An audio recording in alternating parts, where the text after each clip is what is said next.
Live from Run Your Mouth World Headquarters. With fears of Trump internment camps, Rachel Maddow gets a new haircut to avoid being put in with the men.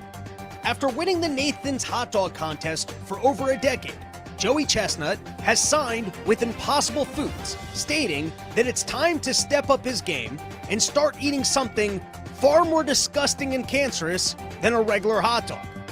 With strikes against Hezbollah, Israel takes the lead against Ukraine for being the country most likely to bring the U.S. into World War III.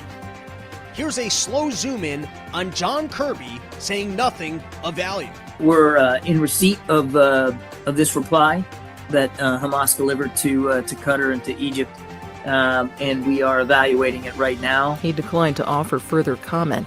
And lastly, convicted felon Hunter Biden does his best to get his grandkids away from Joe. Being heard in our audio saying to the boy, "What did I say about getting close to your grandpops? You want to become a crack addict like me? I told you, don't get sniffed by that man." It's your daily dose of misinformation, pulled from a lightly hemorrhoided asshole. It's today's Run Your Mouth! What's up, people of the internet? It's nice to be back with you guys from studio for another edition of the Run Your Mouth podcast. Guys, real quick, firstly, First Porch Tour, or I guess First Northeast Porch Tour was epic. Thank you for everyone that came out. And go to porchtour.com. Get yourself some tickets, or if you're going to be out in Vegas this weekend, you can come see me and Dave Smith play in Vegas. I'll be out on Shakedown Street on Thursday night, trying to maybe find myself some mushies. And then don't bother me at the Sphere. You know, if I'm dancing like a lunatic or thinking like I'm having a conversation with God, just let me do my thing. But if you see me out on Shakedown Street, definitely, cheers me, have a beer, trade some grilled cheese.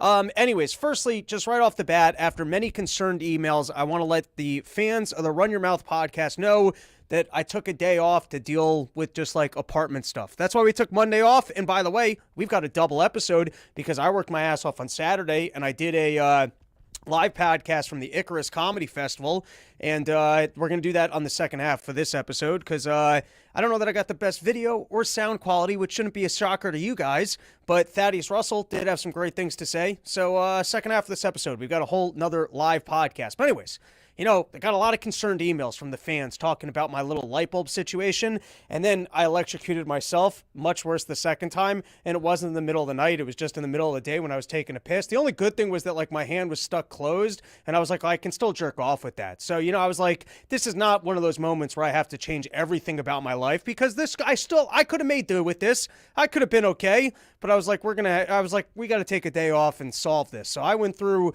garbage bags of stuff that's just been sitting on my porch that I didn't want to deal with. I did a whole month's worth of laundry. I got sheets good to go. I'm good for another month. I am well stocked. And I also dealt with the light bulb situation, except I misread what the light bulbs were.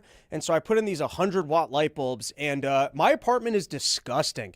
You know what's nice about not having bright? This is going to become like an ongoing saga of future, this is going to be like a whole new Adderalled up, fix my apartment me. We're not even going to talk about the news on the show anymore. It's just going to be me at home doing self-improvement projects, but like really simple ones, like just screwing in light bulbs, like a little, a little wrench, because I'm a Jewish guy. We don't know how to do handy things, so I'll be all impressed by myself that I managed to get the thing that's been squeaky for 4 years fixed. But anyways, for anyone that was concerned, we got light bulbs. They are way too bright. You do not want 100-watt light bulbs in residential apartments. They're good if like you're doing surgery or something. It's a lot of brightness, particularly in the bathroom. I thought I had a clean bathroom, so I put those light bulbs in there, and I was like, you know what? I kind of like my face in the soft Christmas lighting. I have nice you know what? And that's the lighting that I need, because that's like end of the night bar lighting. And you're like, I look good enough for this. But bright lighting, you're going to see. I'm going to lose like 15 pounds now that I got these bright lights, and I have to see how disgusting my apartment is. But anyways, light bulbs are fixed, and they're supposed to last like 6 years. So I'm pot committed to those light bulbs. After buying 6-year light bulbs that last for 6 years, we're sticking with the 100 watts until those things die out. All right, double episode, porchtour.com, this weekend in Vegas. That's all the announcements. And now, listen, there's a lot of other shows out there, and they make wild statements all the time. And listen, we've got a lot of important news topics to get into, but there's one thing that I like to do on the show, and that's if I change my mind on something, if I get new information and it changes my mind on a topic, I will relay that to you guys every single time. I'm not going to just commit to something because I said it previously. If there's new information that comes across my radar, I'm going to keep it honest and I will change my mind on topics. And so, guys, I officially want to change my stance on fake tits. I've always been kind of, hey, whatever you got, stick with what you got. I've always kind of been like, I'm a firm B-cup kind of guy. Like, I'm not anti-big tits, but more often than not, they're more exciting once they're in the bra. And once you take off the bra, you're like, hey, can we put that back on? And so I've always been like a firm on a thin lady B-cup kind of guy. But man, did that Oilers lady change my entire opinion. Did you guys see that video? The lady flashes the crowd and you're like, whoa, those are spectacular breasts. And then I don't see any, do you guys see any marks on there? Did you guys see anything that indicated surgery in any capacity? Firm rock and it's lopsided and it's like they got tit and then like a balloon in front of it. I promise you, we're going to get into real news. But like I said, if there's something new information comes to me, I have to change my mind. Anyways, the Barstool Sports tracked down this marvelous Oilers woman. They asked her if they were real, and she was just like, nope, definitely not real. And I'm wondering, is this some sort of a psyop where the people in plastic surgery in Canada got a hold of this lady and said, listen, if you're being interviewed, just say that they're fake? Is that where she finally got her paycheck? Because I know the porn websites were like, everyone wants to see her tits right now. Your tits are the talk of the town. We'll give you $100,000 just to come onto our website and show show off your giant cans. And she was like, no, I'm not going to do that. So I don't know. Is this the latest conspiracy? The lady with the real tits claiming that they're fake tits? This is breaking news. All right, and other important topics that we need to discuss. Guys, apparently they're expecting more turbulence on planes because of global warming. If you thought that the fact that global warming meant that we couldn't have fossil fuels anymore and that you thought that they were going to have to put up windmills that make annoying sounds that then charge you more for electricity, you're going to have to switch from your gas engine car to some sort of electric car that doesn't last as long, isn't recyclable. You get into one accident and the battery dies. And then you got all your woke friends. You got to hear about the global warming all the time. It's the biggest crisis, not the dead in this country. It's the global warming thing. And now this is the worst infraction I've seen yet. Are you going to make me sit in my seat for longer on airplanes? I mean, being on airplanes already suck. I'm spending money to get the aisle seat so I can make trips to the bathroom. And now you're going to tell me that there's more turbulence on account of global warming. And so we're going to have to spend more time on airplanes with the buckles on. Is this some sort of, because Spirit Airlines is going under, they have to figure out how to infuriate everybody on the other airlines now and harvest our demon energy. So the new thing is pretending like there's more turbulence to try and pretend like the Boeing planes don't just rattle and shake while they're in the sky more. The skies are the same. It's the Boeing planes that they didn't screw things in properly. It was like me figuring out how light bulbs work. They hired people that recently snuck over the border because it was cheaper, and we all think that those people are better workers, but it's once they kind of get adjusted here. They don't just naturally come over the border with skills. They spend some time here, and they pick up the skills because they're hardworking people. But just because they just crossed over the border, there was no wall that they had to disassemble. I would understand it. If there was some giant wall there, and every single person that got over there disassembled it real well, you'd be like, man, you would do great factory work over here. But that's not how they're getting into the country. It's not like they got to get through some Ford of Erector sets to prove that their skills. What I'm saying is I don't think there's more turbulence. I think we just have shittier planes. And I think that that's going to be their new thing for telling me I got to sit on a seat for the entire plane ride. I don't want to be sitting in seats for the entire plane ride. In fact, I think we should go the other way with this. Because, when I sit in my seat and there's turbulence, it can be rather frightening, especially after that last time when we took off in Florida through the worst turbulence I've ever been in, to the point that there was a lady in the aisle screaming that we're all going to die. That was a rattling experience. But I can tell you this, from being in the aisle while there's turbulence, that's fun. That's like surfing. If anything, if there's going to be more turbulence in the sky, instead of forcing us to sit in our seats, you should let us use the bathroom and just wander the aisleways, because if we're going to end up exploding into the roof and having things from the canisters fall onto our faces, we should at least be able to have some fun doing it. You ever surf an aisleway during good turbulence? It's a good time. All right, one more nonsense article. Oh, no, we got the latest from Biden, but things are going wild in the chat. So why not take some comments? We got Big Biz off the bat.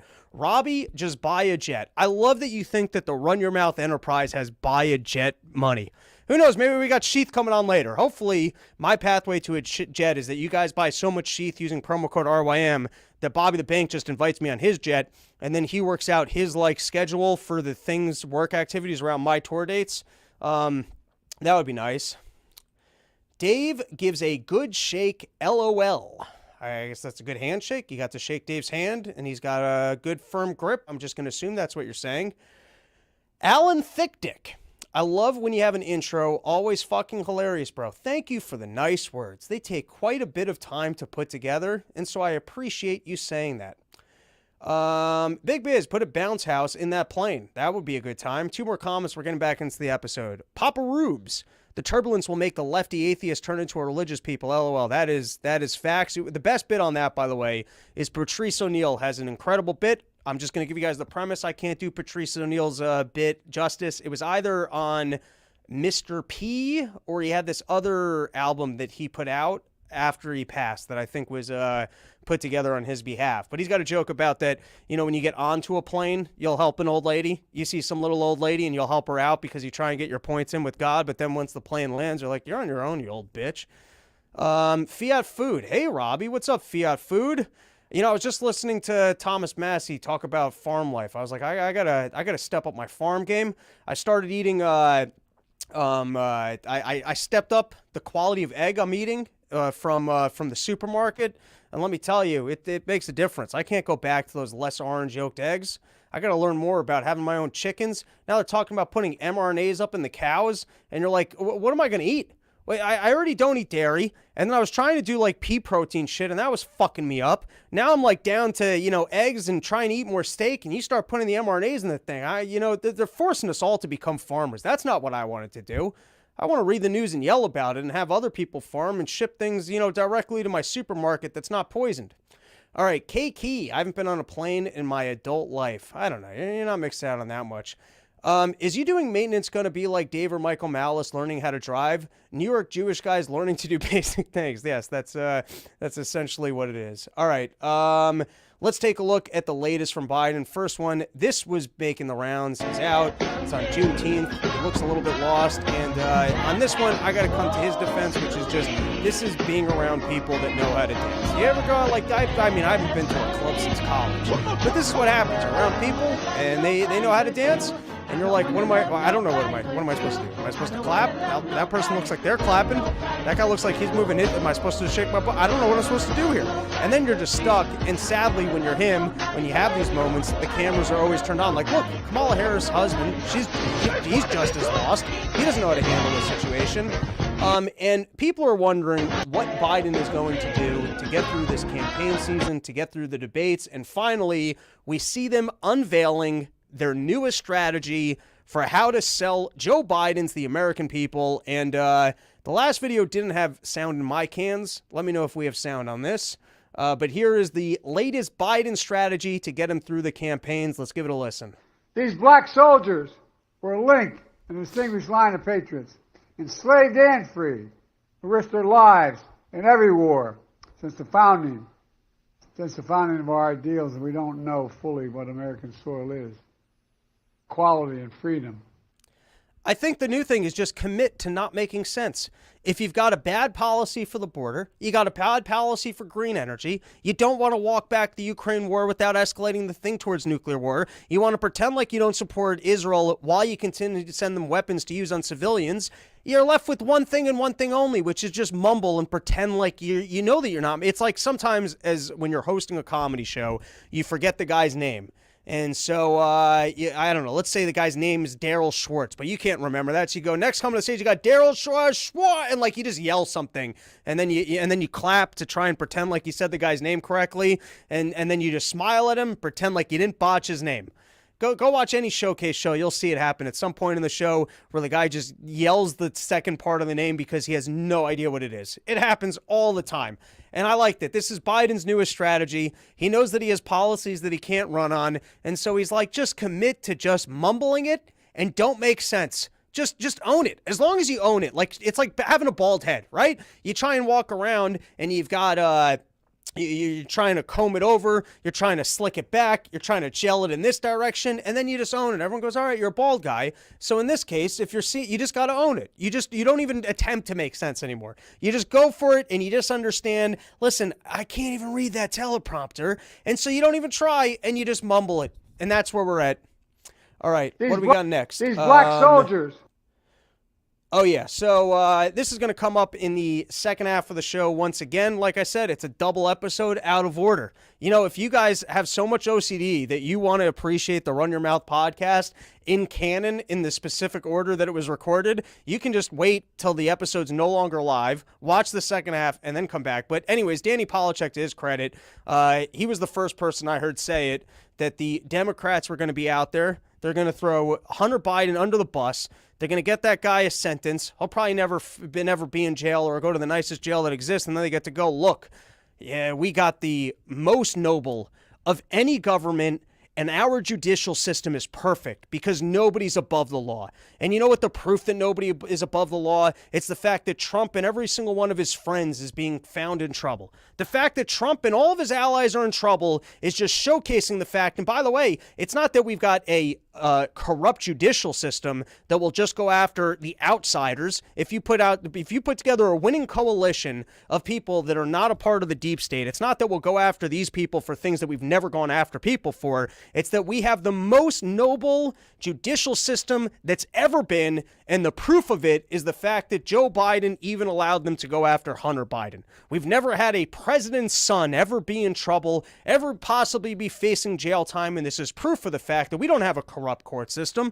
Look, they'll go after everybody. They'll go after Trump for things that nobody ever gets in trouble for, and then they'll go after Hunter for things that, you know, you kind of got caught red-handed on. Now, I want to be clear, and I've already said this on 2 other episodes we're working out of order. It was a part of the problem on this, so we'll keep it brief. And then there's the second half of the episode. Taking down Hunter Biden for the gun crimes is the lamest thing to take him down for. Let's go after the real stuff. Let's find out what's going on with these payments. Let's find out if his dad was in the mix. Let's find out what the uncle's doing in there. Let's find out if there's creepy stuff going on with minors. Let's go after him for the real stuff. With that said, he was caught in this crime. I think it's lame. I think we should probably change the law on this one. But he was certainly caught in a crime, which is very different than the Donald Trump thing, which is you concoct a crime and you put gag orders on people. But here, we've already got the media. Danny Polishchuk called it, going, look, this is proof of the fact. This is CNN. Hunter Biden conviction shatters Trump's persecution narrative. We've got the most fair system ever. And here, let's listen to Chuck Todd, who takes a slightly lighter stance, but basically says the same thing. And join me now for what this verdict may mean politically is NBC News chief political analyst, Chuck Todd. So, Chuck, you're always so great at putting these moments into context. Tell us what you think about the moment that we're living through, where you have now the first child of a sitting president to be convicted of a felony, but also during an election year. Look, I think this says a lot about the strength of our rule of law to the world. All right, I just think we ought to step back. I still think there's not another country who the son or daughter of a leader of that country would go through a trial while they were a leader of that country. I'm not saying others. We've seen. That's the nobility of our rule of law, that you could have a president who's enacted harsh crime bills against drug users, and his own son can be a drug user, and they'll put that guy in jail for his drug use because, oh, no, that's not what he's in trouble for. Oh, yeah, that's not what he's in trouble for. What he's in trouble for is they tried to make the whole court case disappear. They gave him this favorable agreement. It got in front of a judge, and the agreement was so ridiculous because it just got him off the hook for everything. And this was after the prosecutors clearly fumbled and delayed so that things would be outside of the statute of limitations. They made calls and let people know, hey, we got a warrant tomorrow. You better clear out this particular area if there's any evidence there. And then firstly, the guy didn't seem to get in trouble the first time a call was made to the cops to be like, hey, we've got a gun that's sitting in a garbage can because this crack addict left it in his car.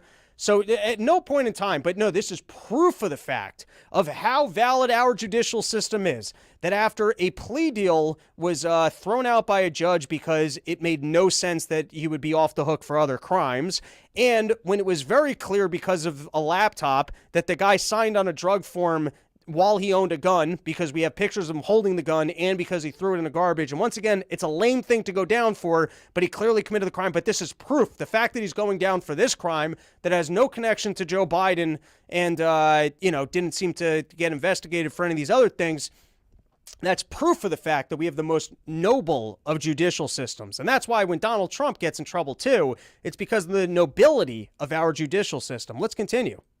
Brazil has put some of their leaders on trial after the fact. But to do that, this makes us unique. And this is who we are. And it's sort of, it is why we're still the beacon. And so I just think we ought to see that for what it is. This is, and look at it. This was the president's home state. This was Delawareans. This was, so it really blows up the conspiracy theory that Donald Trump and Republicans have been putting out there. But I do.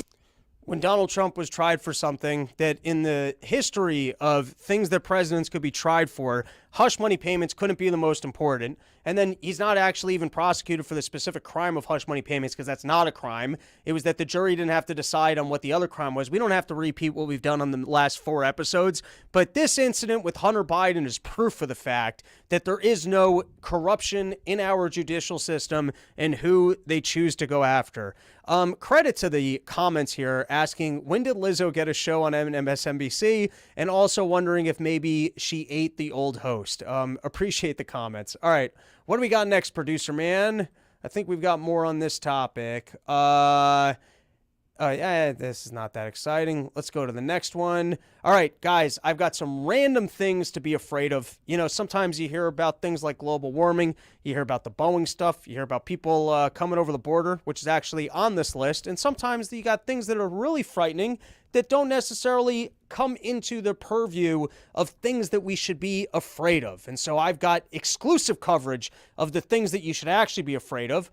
Segment brought to you by YoKratom.com, home of the $60 kilo, and the place you can take things that you won't, you won't be as bothered by it. Can I say that? It's a nice time. YoKratom.com, home of the $60 kilo. So let's start with this. This was a pretty fascinating coverage, as they've been trying for a long time to pretend like our border is totally under control. There's no crisis at the border. And you and I were over here going, it looks like a lot of people are coming over the border. And I mean, if we're going to be spending all these money to be fighting foreign wars to make sure that we're safe in this country, don't you think having people just pouring over the border might be the biggest risk to our safety over here? I mean, we had a whole run with the Bushes and the Cheneys talking about terrorism and the risk of terrorism. And from what I remember, I think 9/11 was conducted by people who were in this country illegally. So you would think if you're like really nervous about acts of terrorism or Chinese nationals or fentanyl, right? Another country drugging our entire population and leading to, a lot of death. You would think, all right, listen, maybe having giant boats in the ocean or giant bombs that we can drop on civilians in Gaza, maybe that's not the most important thing for our safety. Maybe it's actually knowing who is or who isn't coming into the country. And then also, by the way, with all the facial recognition software that they have, someone sent me a text today talking about how they're going to make basically digital passports where for your convenience, you can download your ID and register your phone. And then once your phone is registered, you can show up to the airport and you don't even need to know your boarding pass because they're going to link it. Think about when tolls used to be cash and then it went to Easy Pass. And I'm sure there were people like, oh, it's because you want to track where I am at all times. And they go, well, it's for your convenience. It's for your convenience. You don't have to wait on this line and wait to pay.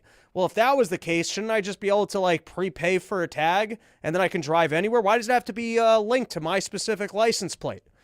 We probably don't go anywhere at any point in time where if they needed to find you, they probably could do it through their phone. Now, they might want to pretend like they don't know where you are. They might want to make a spectacle on television that we're searching for this person. Or maybe, there was a kidnapped girl, so they don't care enough to actually dip into their NSA files and let us know that they know where we are at all times. But you would think, even if you couldn't build a wall, you're telling me every single person that comes in and then you just release on parole, you're not scanning their faces and then just kind of tracking them at all times. It really seems like you guys want people just crossing over this border, and that for some reason you don't want to even use technology that we know that China's got it, facial recognition software. I know that you're using it on me. You're telling me every single time I go into an airport and they scan my face to check it against my license now, you're just deleting that scan thing. We know that that's not true. And every single time you get some new app and they want to be like, hey, instead of logging in with your PIN code, wouldn't you rather we just scanned your eyeballs and knew your identity and linked you to your phone? I know what they're up to. You're telling me we can't use any of this technology at the border? So anyways, let's give this a listen from Lester Holt, because for a while they were trying to pretend like, hey, there's no crisis at the border, there's no dangerous individuals coming over, and this seems to be quite a change in the story. Let's give it a listen. Home now to the terror arrests across the country. We've learned several men with suspected ties to ISIS living in the U.S. have been taken into custody. Julia Ainsley is with us with more. Julia, what happened? Lester, the 8 suspects are men from Tajikistan who were all arrested by ICE over the weekend in Philadelphia, Los Angeles, and New York. Is Tajikistan even a country? You know, this is where I go. They start telling me suspected ties to ISIS from Tajikistan. I'm like, I think you just made up a country and maybe we are perfectly safe. Why is this story suddenly coming out now? Now, I don't believe for 1 second that people that we don't want in the country haven't poured over the border. But suddenly, what is suspected ties? Can you guys give me like why? Firstly, if you got these 11 people, how many more people do we think have gotten into the country? And how did you catch these people? And whatever mechanisms you use to magically catch these people, why can't you catch way more people? Like, what exactly are these suspected ties to ISIS? And by the way, like ISIS, I thought we defeated ISIS. Wasn't that Donald Trump's claim? Is this like they had Facebook profiles? Like, are we totally safe and you guys have facial recognition software? You know everyone that crosses over the border. You're actually running them against what's going on on Facebook and online, and you figured out that these are actually the only 11 ISIS people, and you could just go, hey, American people, you don't have to worry about terrorists in this country. I mean, sure, we need to still spend a lot of money on the State Department. We need Gitmo open. We need bombs. We need Predator drones. We need to pretend like we're in wars with all sorts of people. We need to spend a lot of money to keep you safe. But secretly, you know, we monitor everything that happens on the internet, and we've got facial recognition software, and we know everyone who's everywhere at all times. So honestly, we can tell you who the 14 people are that came in from ISIS. And there's like 22 other ones, but we'll wrap them up at another point in time. Or is this a total freak show and they just rounded up 11 people so that they go, no, we know who the terrorists are? Like, this just seems to be lacking a lot of details. What is suspected ties? How many people sat in Gitmo for a lifetime that never did anything, never were going to do anything, but just had suspected ties? What is that? Like, how do you even, and then especially once it goes into the category of terrorism, where, you know, it's a pretty broad title for, hey, we can just remove your rights, which we know that they'd even love a title of domestic terrorism for people like me. Anyways, let's continue. Sources familiar with the matter tell us the men crossed the southern border, some over a year ago, and that border agents found no evidence of terror ties at the time. A recent FBI probe then uncovered the 8 men may have ties to ISIS, similar to a case we first reported here at NBC News last month. That one involved an Uzbek migrant in Baltimore with suspected ISIS ties. Tonight, the FBI and DHS say the suspects are now in ICE custody and warned that the U.S. is in a heightened threat environment for terrorism. Lester? Julia Ainsley, thank you. I guess, guys, we've been safe and there hasn't been a crisis on the border, but for all of a sudden, there's, sure, we've let all these people pour over, but now we need to be heightened and aware. Here's ABC News. 8 suspected terrorists with possible ISIS ties arrested in New York, LA, and Philadelphia, sources say. So is this indicative of that there's a lot more, or that they're tracking us at all times? What do you guys think? I like Big Biz coming through FBI anal probe. You know, I feel like that's probably how we could get to the bottom of this. All right, here was the other creepy story that I want to call to everyone's attention. This was from the New York Times. Your driving is being tracked. And this caught my interest because I wondered how many other apps are doing this to us as well. Like, we found out, for example, if you were doing that stupid DNA test to find out whether or not you had, slim minorities or Jewish blood or whatever you wanted to claim was actually your ancestral heritage. I don't know why you needed to know about this by yourself. Well, you better hope you haven't committed any crimes or otherwise, because you just sent your DNA to the FBI.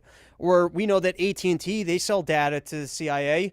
We know that all these companies are collecting a lot of information on us and then handing it over to the government.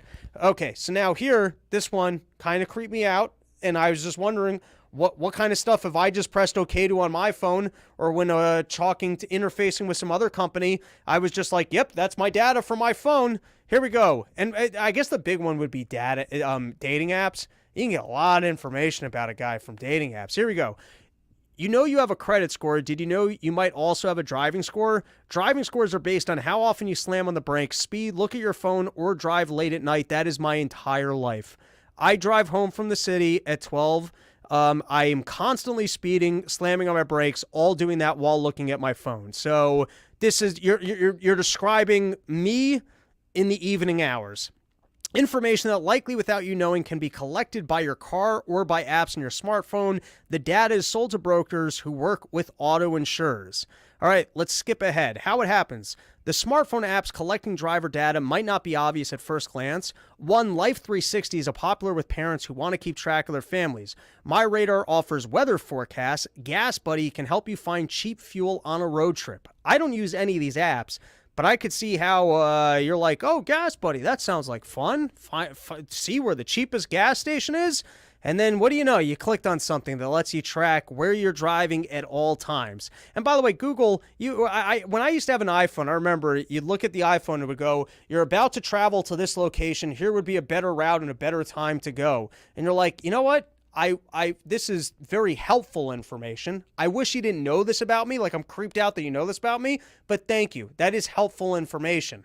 And so here, I can understand My Radar. You're like, I've never heard of the app, but I guess you're like, hey, can you give me an update if I'm about to travel into a storm? That would be convenient information to know. Just hitting me up, letting me know that you're about to hit a storm. And so you download these apps, you give them permission to collect your driving habits, which it's creepy that it's not just, hey, where you're going, but I guess they know how quickly you got there. And if that means you were speeding, I don't know how your phone knows if you're stopping a whole bunch. How does your phone know if I'm staring at my phone while driving? How is your phone aware of all this data? But apparently, all you tried to do was download an app that had nothing to do with car insurance, had nothing to do with your auto company, and it's collecting a lot of information on you.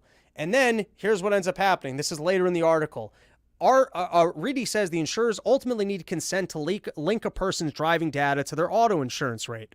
But in some cases, the request for smartphone data may appear as a boilerplate contract language saying third-party data and reports that online shoppers regularly click past without reading. And by the way, even that's being favorable, because more often than not, if there's some part in these agreements that you don't agree to, you're shit out of luck. And what are you gonna call up every single insurance company and go, hey, do you have this paragraph in here? I'll negotiate and agree to your insurance, but you have to take out this part that says that I agree. Are you guys getting information online? And then how many other companies that you and I haven't even thought of that are listening to your voice, and then all of a sudden you just go and apply for some job, and now they just have the rights to your voice or otherwise? I'm just saying, this is like skim of the surface, standard New York Times. Hey, this is a little bit creepy, and this isn't the real story of what goes on with our phones and apps. All right, now this one is totally separate topic, totally unrelated. I didn't even watch this full one. I was like, I'll play this on the show, but you've got Kevin Spacey, firstly, was crying about being bankrupt on Piers Morgan, and now he's talking about his experiences with Epstein and being on the plane with Epstein. And if you're Kevin Spacey, how do we? You're like the world's greatest actor. Why would any of us ever believe that anything you say is true? Is this just your new opportunity? So some of these actor people, for them, like it's the same way like I like hearing laughter and writing a joke. These guys just love to emote. They just love to express themselves and act. And now the guy can't get any acting roles, so he's like, you know what? I'll just go on the news and bullshit. And so here you have Kevin Spacey, one of the greatest actors of all time, and he's just giving it to us straight. Because we all know that, Kevin Spacey, he would never lie to us, and we would sniff it. We would know if Kevin Spacey was lying. All right, let's give this a watch. It's Kevin Spacey addressing his relationship with Epstein and I guess having been on his plane. And, we can all believe Kevin Spacey. Let's give it a watch. In 2015, I started seeing reports online, things on my Twitter account that I had flown to this guy, Jeffrey Epstein's island, and I had abused young girls. And I was like, I mean, if you'd asked me in 2015, maybe even if you'd asked me in 2002, did I know a guy named Jeffrey Epstein? I probably would have said no. Well, of course, I have since learned who he is. And I have since been able to go back and find out that the airplane that we flew on for this humanitarian mission was owned by Jeffrey Epstein. And to then learn, oh, he was actually on some of those flights. And this Maxwell woman was on some of those flights. I didn't know him. I've never spent any time with him. I was with the Clinton Foundation people. That's who I was with. You know, the trustworthy Clinton people. Now, you know, the guy who used to be the president. We all trust the Clintons. I was just with the most noble and esteemed of company, the righteous Clintons. How was I supposed to know? What I understand is that he didn't start to be investigated until 2005 by authorities in Florida. So here's what I can tell you. This Maxwell woman, she was one of many people who sat down next to me in that throne room. I have no relationship with her. I had no relationship with him. I mean, he's not my friend. I'm not a confidant. I've never spent time with him. And interestingly, I will say this.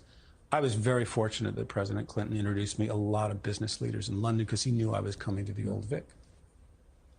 And I developed relationships with Robert Earl, Pula Ladobovich, Robert Earl, a lot of wonderful people. I guess as an actor, all of this is important for your lifestyle, to meet these important people through the Clintons. That makes sense. I mean, if you're making millions of dollars as an A-list celebrity working on big-time shows, I mean, it makes sense that, you know, as a side hustle, you would just hang out with the Clintons and meet all these important people. Sir Richard Carring, people who supported the work that we did at the Old Vic and gave money to us. I have no idea what the Old Do you Vic know who was. I never asked for anything? Was Jeffrey Epstein. I didn't want to be around this guy because I felt he put the president at risk on that trip to South Africa because there were the... All right, let's take a second here. So you had no awareness of this Epstein fellow, but for some reason you knew that it wasn't great to be around him? I don't understand. I thought you just said a minute ago you didn't even realize you were on his plane. This is my first time watching it. I just saw it. I was like, this will be fun for the show. Let's watch it live. Doesn't that already sound a little bit inconsistent? Let's continue. These young girls, and we were like, "What? Who is this guy?" Young girls. And Clinton wasn't interested. This is a true story. You were hanging out with Bill Clinton on a plane, and you guys were like, oh, this is a little gross that there's girls around. That's how Clinton reacted. In 2015... Oh, shit, we skip back. Let's go. Guy because I felt he put the president at risk on that trip to South Africa because there were these young girls. And we were like, what? Who is this guy? So I will say this. There were young girls on those flights. There were young girls on those flights, yeah. I don't know why that cut out there. That sounded like that was starting to get juicy. I like this from Benny the Jet. I don't like that particular molester. Nice one. All right, I got a couple more left, and then we've got Bobby the Bank coming on, and then we got a full second half of this episode. All right, let's give this a watch. Well, could the next pandemic make the height of the COVID-19 outbreak look mild? That's what some experts are predicting for what's being called Disease X. So I am very... I already got to pause this. Can we at least give it a name? I mean, you guys, when you purchase these viruses in China, are you telling me you don't brainstorm names ahead of time? We just have to go off with, hey, everyone's got to be super alarmed because remember how we locked you in your house for 2 years? Well, there could be disease X, and that could be, I mean, we're not working on this disease. We don't have solutions for this thing. We're not going to shut down the countries for this thing. But, you know, we couldn't, it's a remarkable claim. Hey, the world authorities could not have gotten COVID more wrong. Audio cutting out, bro. Is my audio cutting out, or is that just for Egil DeSavvy? I still hear it on my end. I'll wait for more comments. You guys let me know if we're cutting it out. All right. We could not have done worse job our government could not have done a worse job of handling the COVID pandemic. And now they're letting us know, hey, listen, we need to give more authority to a single entity, even maybe outside of the United States, who or otherwise, because we're not fully prepared for this disease X. And so everybody, the last time if you panicked, that didn't work out in your favor, but we need even more authority given to us in preparation for disease X. Let's listen, because Peter Hotez, this is the world experts on vaccines.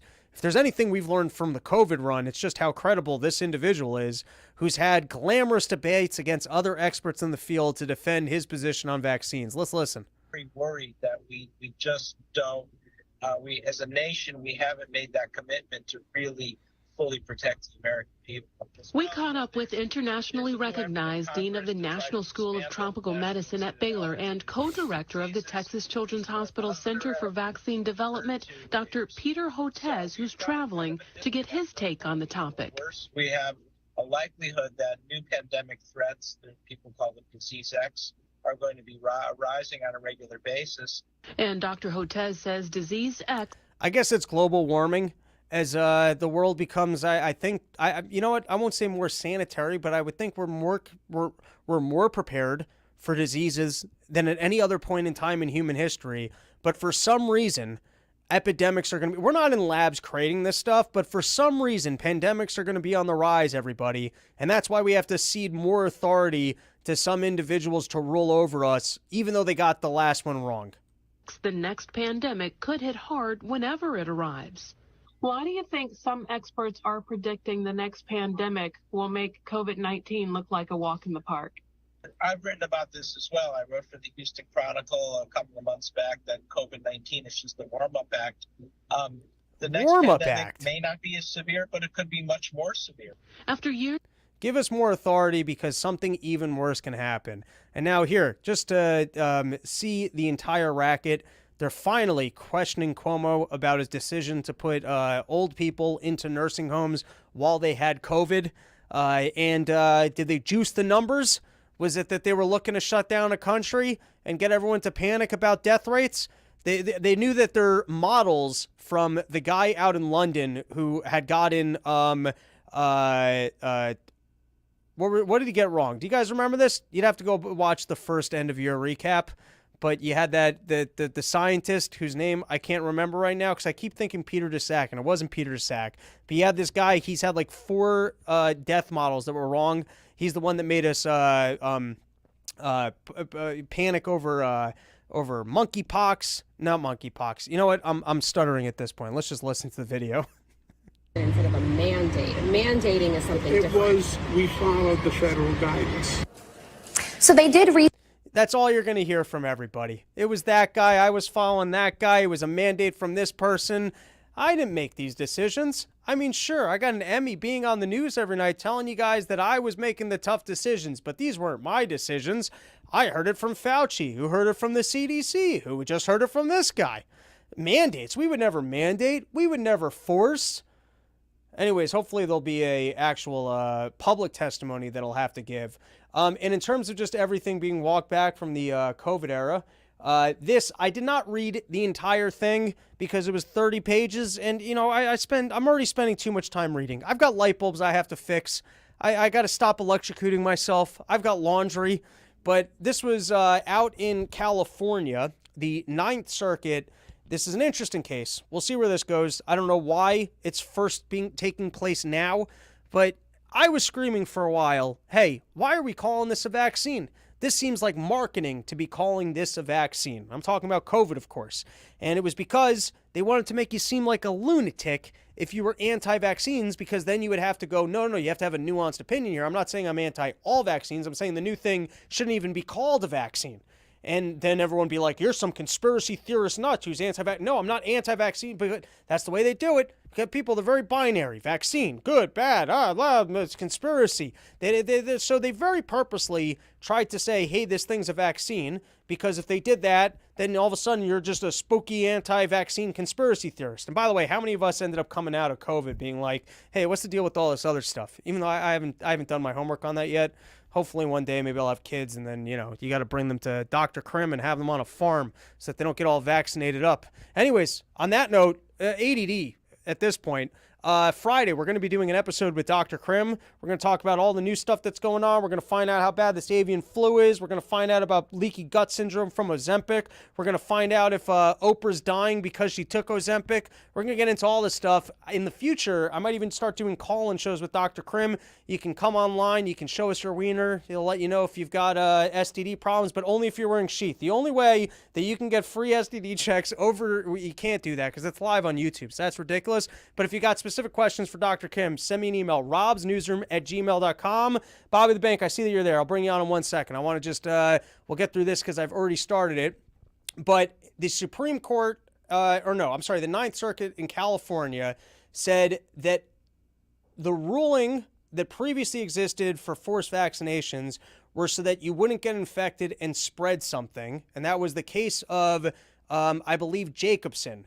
And since the COVID vaccine didn't actually work like a vaccine and that you could get sick and you could transmit the disease, there was no basis in law for why you might be mandated or forced to get it. Now, there's a mistake in this to me, and that the COVID vaccine wasn't just not a vaccine on account of the fact that you could still get sick and you could still spread it, which even Fauci to this day is saying with the initial variant was not the case. But it was because traditional vaccines give you a version of the virus that you then react to, and then your body's then programmed. This gave you programming for the reaction. To me, it was a totally different technology. Now, the reason why I didn't read all 30 pages was it didn't really get into whether or not this was or wasn't a vaccine. Instead, it was a conversation about once they walked back their mandate and said, hey, we didn't say that you had to get it. We encouraged people, but then we also told them that they could test. So therefore, no one was ever forced. And I was like, all right, I'm not reading 30 pages of this. Anyways, it's interesting to see how much we're seeing turn around. And I guess a court making an official ruling that, hey, I don't know that should have been labeled a vaccine. This is an early case. I would venture to guess that we might see more, and there might be some opportunities for people to actually hold people accountable if they were vaccine injured. All right, enough of all this nonsense. Let's bring on Bobby the Bank. Oh, wow. Look at that porch. Looking good out there, getting the nice mountain fresh air, showing off the guns. How are you, Mr. Bobby? I'm excited to be on here with you. I was just listening, and I think Fauci should be put in jail, but who am I to judge? I would like to see him prosecuted, and I think that is how we heal as a country, is when everyday folks realize the extent by which they were lied to. Remarkably, I was having a drink with my pops on Sunday. We had a nice time. I'm not in town all that often. I don't get to hang out with family all that often. And he said to me, you were 100% right about that Fauci guy. It's incredible that he just made up the whole 6 feet rule, which is why I had to. He was like, you were right. And I was like, just wait. I was like, that's just the tip of the iceberg. I was like, I don't know if there's enough political will to prosecute him or go after all these other people, but I was like, that's just the tip of the iceberg. Yeah, I get all my information from Part of the Problem and Run Your Mouth, and those are good places. A couple other comedians, but I mean, I hear all the clips, and I was actually watching his testimony, and the way he answers the questions is so smug, and he's like, "That's not what happened. That's not what I said," or whatever. I'm just like, he just played the clip. You just said it, and you're gonna sit here and say you didn't say what we just saw you say. It's like insane to me. Love it, Bobby the Bank. I got something I got to call you out for. Talk to me. The Run Your Mouth, the sheath hats. Are we doing it? I want my season 3 sheath hats. I feel like I have a full collection. I still have the orange ones. I've been wearing the initial red one. I've got the black and red racer one. I feel like we need to celebrate season 3 of Sheath support for the Run Your Mouth podcast. And I like the fact that I have a complete collection. There's only 1 or 2 other people in the world that have the complete Run Your Mouth sheath collections. Well, I'm gonna hook you up. I'm gonna send you a special hat. There you go. There you go. That's all I wanted to hear. Yeah. We just put these on the site. I don't know if they're on yet, but we only have like 10 of them.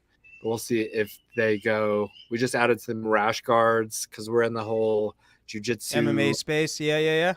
Have you been training at all? Do you do that? No, I would love to. I will in the future. It's something that I think I would enjoy a lot. It's something I'd really like to do. At the moment, I fell skiing and I did something. I can't do push-ups. I can still do most workouts, but I think I gotta get back to 100% and figure out when my schedule I can definitely commit the time to it. But I think I'd enjoy it a lot, and I would definitely like to have a little bit of grappling experience because I'm currently at a 0 for that. Oh my baby! Oh my baby! Yeah, and it's something you can start whenever, and you know, just start slow, and it's really fun, and I get a really good mental space after working out. Like, no matter what you're doing, when you're done, if you really gave it your all, you are just like at peace with the world. Another cool thing though that we just got done watching last night's episode of The Ultimate Fighter season 32, and we're in the octagon as we are in the UFC fights, but we're like, the octagon is smaller. Sorry about that rooster. He's a little shit. No, it's all good. You're living the life. You're outdoors. Yeah. Well, the octagon's smaller and we have 2 bumpers, and you get to really, see our underwear of legends. And so when do we get to see more of these fighters in the sheaths so that we can see what some of these bulges look like? I see them weighing in their Venoms. I see sometimes they're doing the sponsored videos with these people, and I'm like, these are some hunky dudes. I want to see them show off the sheaths. Well, a couple of our guys, you can check out their Instagrams, but we actually just got off of a meeting with the UFC brand team yesterday, and there was this video we made because we sponsored UFC 300, and we had all this cool footage where Gaethje got knocked out or where Pereira knocked out Hill, and we had so much cool footage. But they're saying that the footage is like conflicting with Venom's. They're the apparel official sponsor, and you're just the underwear sponsor, so you got to work out. I get it.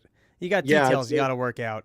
It's a little bit of these little conflicts, but ultimately we're just really honored and proud and happy to be associated with that brand, with Joe Rogan and Dana White and just all the other brands that are affiliated with the UFC. Like, we're in with Budweiser, Toyo Tires, Monster, Netflix, Amazon, like all these major motion pictures, Bad Boys and shit, it's in this tiny little company, this guy and a team of 10, we're in with the big boys, and it was a crunch to get through that. Like, the bills to pay the UFC are insane. And I stopped paying myself. Like, it was a big risk, a big gamble to take on this contract, and a lot of my team against it, but I did it, and it seems to be working. There you go. That's the business tip. Sometimes you just got to go for it. Yeah, you got to go for it, and also don't stop trying new shit. We just started a new text platform where you get texts for different products, and it's a little bit doing annoying. SMS. You're doing some SMS marketing. Yeah, we're doing that. We got the email. We have just continuing to work with Dave, who's blowing up, with that fucking Cuomo interview. Yeah, that was so great. Or not interview, the debate. That was so sick. He just almost ended his life, but Chris took it, I guess, like a champ. It's cool. It seems like a lot of comedians that I don't think typically rigorously follow the news in the same way that me and Dave do. It seems like a lot of people tuned in for that Cuomo stuff, and really got to see the picture of just how sharp Dave is on these topics. And that was real cool for me, just showing up to comedy clubs and hearing like all the comics like, dude, that was awesome. Did you watch it? That's incredible. And, really kind of acknowledging just how much of a gem Dave is, that we've got a comedian who's just so right and so good at like nailing these things on bigger platforms. He doesn't forget to tell you how right he is, for sure, either.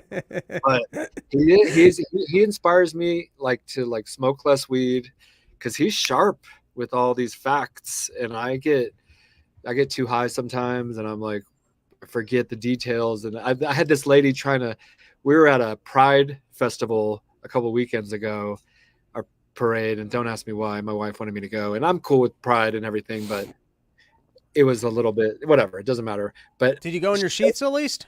Of course. There you go. No, I meant just the sheaths though. Like showed up in style. Yeah. I should wear a sheath thong, and that would have been in proper costume. You can cut it. I will say your fabric is good enough that you could cut out to leave the cheeks, and it's not just going to tear on you. You could convert these things into man thongs if you wanted to. You have no idea how many requests we get for thongs for men, and I'm like, we're not doing it. That's not what we're doing. That's not our brand. I'm sorry. Right. Robert, I got to pee pretty bad, and I got a couple topics that I want to cover before I play the clip from the live Run Your Mouth that I did with the gang out at the ICarus Comedy Festival. Before I let you go, why don't you let us know about Big Papa and any other announcements that you got? Thank you so much. Yeah, so we have a Father's Day special going on, code Big Papa. That's PAPA. There's been a little confusion with that. And it's a site-wide, get whatever you want, free shipping over $120. And I just appreciate the relationship. Actually, I got a call from a guy who I asked him where he heard about us from, and he said, Run Your Mouth. And I started talking about you. And then, nice. Because he heard us on you. His name was Brian, I think. And he was like, what's your name? And I was like, Bobby. And he was, because I typically don't answer the phone, but my phone guy took the day off, and he was like, are you Bobby the Bank? And I was like, yeah, I'm Bobby the Bank. But he just wanted to get that code used. So it's a limited time. Code Big Papa, save 30%. Get your dad, yourself, your friends a gift. We really appreciate it. And thank you, Robbie, for always making time for me on here. Before I let you go, you should come to Vegas this weekend. Me and Dave are doing shows, and then you should invite me to the UFC thing so we can do some private training. We can sit in their saunas and feel like important people. Do they let you do that? Are you able to roll up in the training center?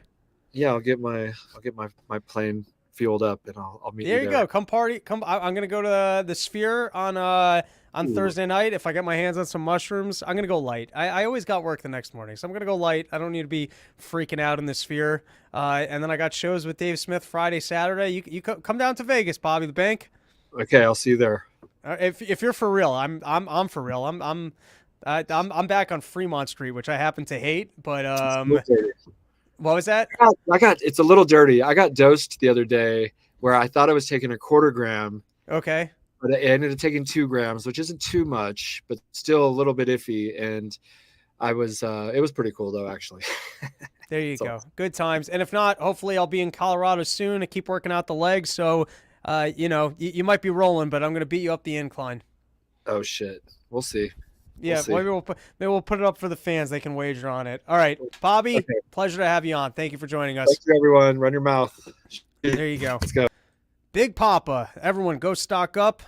Buy some underwear for the old man. All right, we got a couple more topics that I wanted to cover, and we're going to do it. I'm going to talk even faster than usual because I have to pee pretty bad. I love this. Sometimes when Trump's funny, sometimes he says things and you're like, wait, why are you supporting that? Why are you just like everybody else? But then he has his funny moments and you're like, yeah, this is why we kind of like you. So he's talking about who he's going to pick for vice president. Tom Cotton is on the list, which makes sense. I think him and Josh Hawley are kind of the young studs of the Republican Party. Josh Hawley a little bit more than Tom Cotton, but they're both presentable and a little bit smarter than the rest of the gang. I love this line from Trump. When Trump was talking about all the potential people that he's calling from, he referred to the mainstream, basically Republican senators as central casting, that he could always just find someone from central casting. And that's just such a great way to put it. Next up, New York polls push casino plan to aid MTA's congestion toll mayhem reigns. So guys, luckily we're not going to have to deal with the congestion pricing in New York City. I was screaming and hollering about this, and I thought it was going to be bad for New York City. I thought that you might have people that don't want to come in on behalf of the congestion pricing. You're already paying tolls. So now this is a toll on top of gas, all the other prices going up. I think the reason it got walked back is that there's enough working class people in or coming into New York City that really can't afford another toll, and it was a bad look. And I think businesses were legitimately concerned that less people, that this might be the thing that pushes more people over the edge and just go, fuck it, I'm not coming into the city, and that this wouldn't actually be good for businesses. Here was another concern that nobody really talked about, but just how much more traffic congestion are you going to have in the areas that aren't considered part of the congestion area, and how much of a freak show is it going to be people trying to get in those areas and park their cars. Anyways, I think the congestion pricing is a bad idea. If the MTA needs more money, then they should figure out their business. Don't tax the other thing. Don't make it that everyone that has a car make the car, use the car money for the car stuff. If that was the business and everyone liked the cars, you take that money and you invest in the roads. You wouldn't take all the money from the thing that people actually like and then spend it on the thing that nobody likes. And by the way, all that money coming in investment for the MTA, for the subways, the this, or that, you know that they're just going to blow it. It's still going to be homeless people on the E train. It's going to be tracks that don't run on time.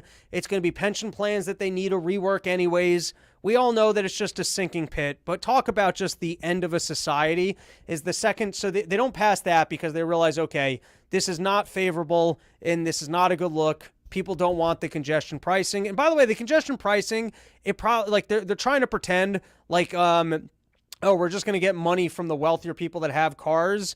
And in reality, we know what you're doing. You're trying to funnel everyone back to these train lines that don't work. And it probably favors rich people because if you're really rich enough, it's like first class on the roads. You'd probably love it if it was $50 every time people came into Manhattan. There'd be less people. It's like having the express lane. Or maybe that's the way that they should actually do it, is make the express lane, charge the rich people more. All right, anyways, this is just, to me, it's the end of society where they're like, all right, we need money, so how about a casino? Or why don't we roll some whores out there? Guys, why don't we just roll out marijuana is already legal, and we're taxing that, and that's not really working. So now let's have a casino. I mean, casinos, we always thought that they were a bad idea, but now we need the money. So let's legalize that, and then let's put the whores out there. We can get some money from that. And then also all these illegals that keep coming over the border, maybe we can start coyoting them ourselves. Let's just go down the line of everything that we always said was illegal because it was bad for society, and now allow it, even though we don't think that it's necessarily good, but we really need the money. So, that's where we're at. All right, I'm done with that. I'm done with all of these. Guys, here we go. This was live. All right, that's our episode, guys. And now we got a whole second episode, which I'll give an introduction to now. Starting with porchtour.com. The upcoming shows. I'm out in Minnesota next week. Never been there, doing Bear Lake. Show up. I'll start doing Minnesota every year. Then we've got the run through the Carolinas. I'm back in Philly. I'm up in Pennsylvania. I'm up in Pittsburgh. We've got a lot of Porch Tour coming at you. And then hopefully we'll start getting some West Coast gigs on the calendar. And now we've got the live from the ICarus Comedy Festival. This was a fun gig. This was with Lou Perez, Danny Polishchuk, and then Thaddeus Russell. Guys, the audio quality and the video are not really up to par, which is why I'm doing this as the second half of the episode. It's just enough work went into this, and I thought Thaddeus said enough things that were like, oh shit, this guy's really smart, that I didn't want to just bury it. And I also did not want to wait any longer to get the pro audio because my own OCD, I didn't want to be putting this up in like a week with old topics. So it's the second half of this episode. I'm going to press play now. I'm going to go take a piss. I'm going to walk around. I got a full hour before I have to turn the thing off. So it's a double feature, Run Your Mouth. And that's it. Needs nothing else here. Here we go. Talk to you guys. So listen, we got a killer panel. If you guys don't already know these guys, we got the hilarious comedians. We got Lou over here. We got Danny over here. Yeah. And then of course we got our resident professor, Mr. Thaddeus Russell. Thank you for putting this together. You're welcome. Thank you. This is great. Hell yeah. So we're going to do a rundown of some of the biggest topics in the news this past week. And I don't do questions and answers, but if you guys have something in your heart and you feel like you really need to get it off your chest, it's not stand-up comedy, so feel free to yell and heckle at us. All right? So first topic that I wanted to get into, this one is somewhat geared at Mr. Thaddeus. I read the news on a daily basis, and I can somewhat get suckered by WWF storylines, and that, you know, I'm in it and everything seems really big. I have no historical context for what's going on in the world because I didn't show up to school. Yeah. So this was posted by DC Drano, and it's kind of a roundup of some of what I would say the deep state actions against Trump and Trump's team. So I'm going to read through it, and then I'm curious within the context of our country if this is unfounded, if it's the worst thing that's ever happened, or if I was alive in Lincoln's time, this kind of shit happened all the time. So I'm going to read through the list. First, we've got Tucker and Bajingo got booted from Fox. That one's not that flagrant. Next is Alex Jones owes $1 billion and expects InfoWars to be raided by feds. Rudy Giuliani owes $100 million for saying a rigged election was rigged. Steve Bannon and Peter Navarro are being imprisoned. Trump has 34 felonies and was banned off of all social media. James O'Keefe taken from Project Veritas. And, you know, there's more on the list, but I would say the most flagrant ones to me are Steve Bannon and Peter Navarro being imprisoned. So I hand it back to you. Are we in some unprecedented time right now of the deep state taking out political parties, or is this just kind of par for the course? This is all American. I mean, you said Lincoln's time, right? I mean, not to get too historical, but, you know, during Lincoln's time, he basically suspended the Bill of Rights. Habeas corpus was suspended. People were getting arrested and thrown in prison for the duration of the war under no charges. He shut down much of the press, many newspapers that were pro-Confederate or suspected of being pro-Confederate. So this is nothing new. And then World War I, World War II, very similar. Lots of people went to prison for simply opposing the war or opposing the government in both those wars. Even in Vietnam that happened. Political dissidents here's what's different, I think. These are wartime, right? These are wartime measures to abrogate the Constitution, which some people can argue is like justified because it's wartime. This ain't wartime. This is peacetime, essentially, right? There's no wartime rationale for any of this repression, which this is. I mean, this is full-scale, totalitarian, across-the-board repression from the legal system, the courts, political system, and then more, I think, insidiously, and this is where you guys feel it, right, is culturally. Like the cultural stigma attached to any kind of connection to any of these people on here, which all of us have to some extent. We're not people who tend to denounce Trumpists, who are not Trumpists ourselves. You know, that gets punished. I mean, I get called names, and all of you have been called names for this reason too. It's very Soviet. So as I said, it's all American, but there have been some Soviet totalitarian moments in American history, but as I said, it's all been during wartime. So that's what's different now. And in a way, that's what's more scary, and that's why this is more important and needs to be opposed rigorously and across the board. How's that? Does it count that it's a culture war? Does it count? No. What do you mean? Well, that was just a joke. During wartime. I forgot. It's culture wartime.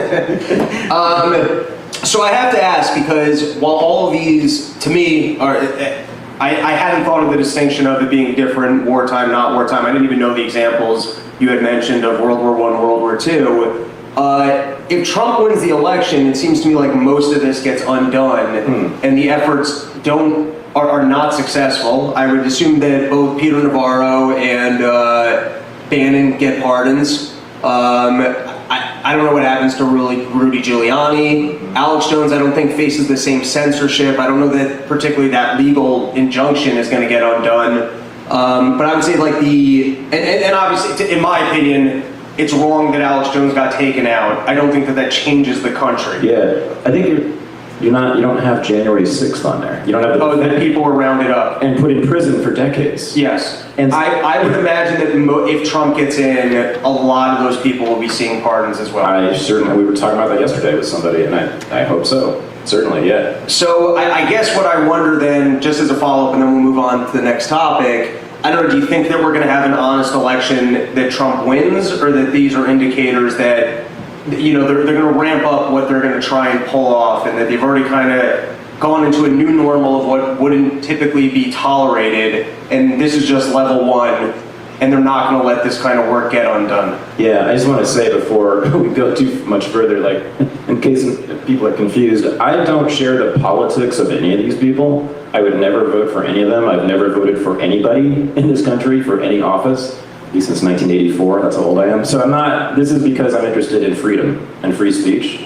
But what will the Democrats do to take down Trump if these convictions don't, send him to prison before the election? I mean, who knows, man? Like, these people are clearly capable of damn near anything, so I can't predict, but it's not going to be good. I mean, they might give up if they can't get him in jail before the election, but Jesus, right? So you guys don't, I think, follow this quite in the same capacity. What's your overall tone? You think the Democrats are going to go haywire? And you said you're a bit of an outsider coming from Canada, which is... Yeah, but I lived here for like 5 years. And, even in Canada, like all the news is American. Right. Yeah. So what's your general prediction going into election cycle? I think they're gonna put Hunter Biden in jail so that they can put Trump in jail. Oh, that leading into our next topic is that. Well, I was going to say that there is a new bird flu that's happening. So now I wonder if we're going to go from like mail-in ballots to like email ballots. And then once that happens, text-in ballots going to totally change the game. I'd watch making that joke. I'd be chill on making the text-in joke there, pal. What's that? Well, that guy went to jail for that text-in joke.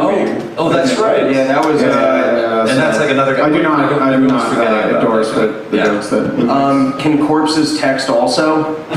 I would have thought they were just better with the mail. Well, if they bury their phones with a Ouija board. There's a Ouija board app. No, some people bury people with phones just in case they come back to life. They can be like, "Get me out of here," Oh shit. Or so they can vote. All right, so let's take we can take a look now at, you had just mentioned it, Hunter Biden. He's in court at the moment for having lied on forms when he bought a gun, saying that he wasn't on drugs, and that's like, what's the question on the form? Just, are you currently on drugs? Yeah. Well, have you ever used drugs? You could say they caught him crack. But what's the actual? Like, do you guys know what the actual question is? Asked if you were an unlawful user of of drug, like very vague, and it's like super vague, so that they could probably get you. I'll tell you what, as a gun person, what upsets me most about this whole tableau is the trigger finger. Yeah. Right? That's not discipline. A little unsafe. Yeah, that's the only thing I'm upset about. He looks really cool other than that. And that is, he's very comfortable in his skin. That's cool. Now, I think that this is the lamest thing for Hunter Biden or one of the Bidens to go down for. I don't even know, is that a part of it, or should it be a part of the Second Amendment that you're only allowed to have a gun if you're not using drugs or drinking? I mean, you can drink. Well, I guess, I guess you would argue, though, because marijuana, I know, is considered, like, I think that's also on the form, that you're not allowed to be a marijuana user. You can't buy a gun if you use marijuana, even, does it vary state by state, or is it just... I think it's there's been a number of cases about that, where, even like medical marijuana users have been denied. I mean, there must be millions of gun owners who smoke weed. Yeah. And they're all violating the law, which just becomes a function of whether or not government wants to crack down on that, or just find a reason to hold you liable. Sure, that's true. Although maybe they're smart enough to not, like, film themselves and then put it on a laptop and then take the laptop in for repair and then forget about the laptop and then have their dad be the president. Which drug makes you most likely to commit murder with a gun? I think weed would be the last. Yeah. It's probably alcohol first. I think Hunter's favorite crack is not good for that either. But no, you probably have bad aim on crack. Although I think we should probably let everyone know that Robbie actually forgot his laptop. So I don't know what Robbie was on today, but he pulled a Hunter. Right. I wish I was on crack. Have you guys ever done crack? No? Thaddeus looks like maybe you're thinking about 1984 when you last voted? 80, yeah, I did meth once, and I smoked cocaine. I don't think it was crack. It wasn't crack, but I have smoked cocaine, like in a joint. We sprinkled it in a joint. It was called a name. Anyway, yeah, I recommend it. Cocoa Puffs? Yes, Cocoa Puffs, thank you. Yeah, no, I recommend, I love all speed drugs. I think everyone should do speed as often as possible. I was on Adderall for quite a while. Where do you get your hands on speed? I'm a professor, that's what we do. Like Adderall, right? Vyvanse, cocaine, I've done them all, I love them all. And I don't do it a lot, but every time I've done it, I recommend it to my friends. Yeah. Okay, and when you're like... Now, does this preclude you from ever owning a firearm because you did it in the past? The good thing is that even though I'm like politically, you know, pro-gun and all that, like, I'm a complete pussy about it. I'm just terrified of them. Sure. I can't even be near them. I shot one once, and I couldn't believe it. It was a 22 rifle, I guess, and I was like, this was an explosion in my hand. How do you people do this? This is insane. So I'm safe. You know, even if I'm on crack, I'm not going to be shooting anyone. Right. You know, I'm the same way. I love guns. Every time a fan invites me to shoot guns, I always take that opportunity so that I get that all the time. Get better at it. Because I didn't grow up with guns. It wasn't like, you know, I'm not a redneck. We're Jews from Connecticut. Right. We didn't do the gun thing. Exactly. Right. Not part of our culture. Me too. At this age, I would... In concept, I would like to own a gun. I think it's good for humanity, for us to own guns. If I had a family, I probably would. At the moment, I'm still a fucking dumbass and I don't want the responsibility. Right. Like, I came here today, I forgot my laptop in court. I'm just that person. Like, I will leave a gun in the store. I will do that. Like, I just forget shit all the time. Well, my thing is I just assume I'm going to shoot someone in the face accidentally at any moment, or get shot in the face accidentally. And Lou, I need to ask you this because you're the resident gun guy. Is it not true that you're more likely to die from a gun if you own one? I think it's, it is. It's because you're sitting there at home and things aren't going well, and you're like, I got this gun that could solve. Well, if you take out the suicide, I think it's the suicide though is what makes. Yeah, but you take out suicide. Oh, I would assume that the odds of accidentally shooting yourself are higher than the odds of your house being broken into. Gotta be. Well, it's probably like you probably have a higher chance of dying from a pit bull if you own a pit bull. Yeah. Right. You know, I think it just. I mean, you just cannot, like, as long as you just don't point the barrel at you. Yeah, that's the thing. That kind of solves that whole thing. Yeah. Have you guys gone through the process of getting a firearm in, like, New Jersey? No. Because a big part of it is mental health evaluations. Oh, God. So if you lived in other states, you need to get mental health evaluations from those states. Like, so if they want to make sure you were never committed into like a hospital. So I lived in New York, New Jersey, and California, so I had to get 3 different ones for that. So it's you know, it's a pretty, you know, in-depth process. What's the evaluation like? I think it's just they just want to make sure that you were never. Do they just want your records, or do they do you have to meet with someone and they give you if there are any records there, and then you also need references. So if you want to get, like, say, like a handgun, you need 3 references where people are going to vouch for you. If you want to get a concealed carry permit, and this is New Jersey, you need 4 references, right? So if you're, you know, the type of like say you're like the loner, you know, who just wants to, you know, take care of his business, you got to make some friends. You know, it's I guess it's very social, very pro-social. This is a reason enough to be opposed to gun control. The idea of the government evaluating your mental health. Yeah, it seems not like a good idea. I want to avoid that. So let's not have gun control. So just the ADD in me. Most of your speed use. Have you gotten some of your best work done? Back to that. Like when you were writing your books, was that part of the process? Adderall was great for that. Yeah, I wrote like 150 manuscript pages about the history of World War II in 6 months on Adderall. All like research, every sentence was research, so this was like huge. I would work like 12 hours a day, and it was awesome. Were you ever a big pill guy on the Addy? You know what? I tried Adderalls because I'd be like, I need to focus, and then I would just focus on bullshit. Like it would Really? I took it to focus, and then but I just it didn't work for me because I would just end up focusing on something that that's not the thing I even wanted to focus on. I'm such a libertarian. I loved it till I was prescribed it, and then I was like, don't fucking tell me to take meds. And then I stopped taking it and didn't like it. You sure should them. Yeah. If I can legally acquire it and take it at my leisure, it's a great drug. But I find if I take that daily, I'm an angry drunk. Like, yeah, it really, I don't know what it does. I don't like the cold, the clamminess. Maybe very just cold. I'm so lame. Like, my thing is I take like pre-workout mix. Nice. Because I like getting the tingles and stuff. That's as far as I've gone. Try speed instead. Try speed instead. Where do you get great for cardio? Where do you get pure speed? I'm in. Pure speed? Yeah. From your. When you say speed, do you mean like you're taking? It's very nice. What? Like you're a veteran or something? I'm asking. I mean, what do you mean in by Canada, speed? actually, you can buy, because here ephedrine's super regulated. Right. In Canada, you can go to any like health food store and just buy pure ephedrine. What? Yeah. What is that? That's speed. Full speed. Yeah, like you can just buy straight. It's like straight speed. All right, who wants to not do the stand-up show and go to Canada? Who's with me? Not me. Get some affection. Not I didn't move here to go back there. We might be able to take it and jog back in time. Can't even buy fucking Claritin here. Wow, pure speed. All right, I'm making a trip to Canada. Let's do it. It's all right, cheap too. It's like $3. That's the other good thing about speed. It's very cheap. All right. And I just got to say, Hunter Biden should really stop smoking. That's not good. There's one vice you can give up. Okay. So I hand this question to you guys. When it came to the Trump case, I think, firstly, the charges themselves were pretty ridiculous. But even if you don't look into what they found him guilty of, which is unclear because the jury didn't have to actually state which crime he was, we don't have to get into the particulars. It was weird that they even brought that court case, and I think people were going, hey, this is crazy that we're bringing, of all the past crimes of presidents, which I bet you could, what would you say your top 5 crimes of previous presidents? Oh, every war. That would be my top 5. I mean, that's pretty big. Those are pretty big, you know, killing millions of people, you know, at one go, I think was right up there, yeah.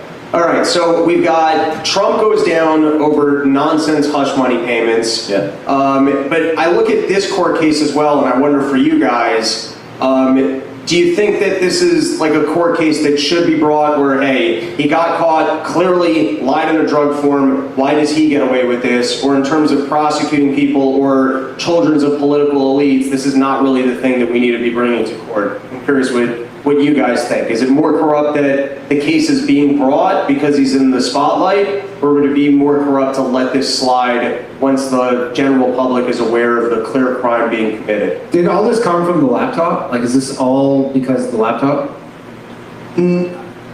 Like, did this because they figured out on this one, the laptop, but there's like he's doing all these drugs, there was just like weighing all that crack, and then they're like he has a gun. So well, I guess on this one there would be a police record of the incident outside of that, because basically his wife panicked, went to his car, found the gun, didn't know what to do, was concerned that if she hid it, the kids might find it, and if he left it with Hunter, he was on drugs at the time, and he might kill himself or other people. She took the gun, put it into a bag, and threw it into the garbage at the grocery store. Hunter, even though he's on crack, goes, that's fucking insane, why would you do that? Tells her to go back to the store to collect the gun, it's not there, so they have to call the police. And so the police track down that there was a guy going through the garbage to collect whatever, they get the gun back. Yeah. So the police had a record of, yeah, so at a minimum, irresponsible gun ownership. Sure. And then there would be other evidence that during that time, Hunter was a drug user. And so if there's a form that you have to sign saying, hey, I'm not on drugs, there's at least evidence of, hey, I think that guy lied on that form at that time, absent, like, the laptop brings it more into focus because we see just how much drugs he was doing. Gotcha. But we do know that he spent periods of his life as a drug addict, which will claim that this was not during that time period. Would a normal civilian, because it seems like if this happened with a normal person and they did this exact same thing, would they be in this exact same My guess is they would have been in trouble on the gun incident. Like, in other words, the day that it was reported and the cops had to track down a gun that had been thrown into the trash, the cops probably would have looked into what is going on in this guy's life right now, that a gun was just thrown into the trash. But I guess a normal person could hide the drug stuff because they're not public. Or claim that the gun was stolen. Like, oh my God, I don't know what happened to my gun. I, had it in a safe place. Police track. I think that's probably be a bit of an investigation. Though they're like, so we're, you think they'd be like, so did someone break into your safe? And you're like, no. And yeah, I don't know. You're probably asking for a lot more trouble with that lie. But yeah, I just wonder, like, would he be in would a regular person be the same?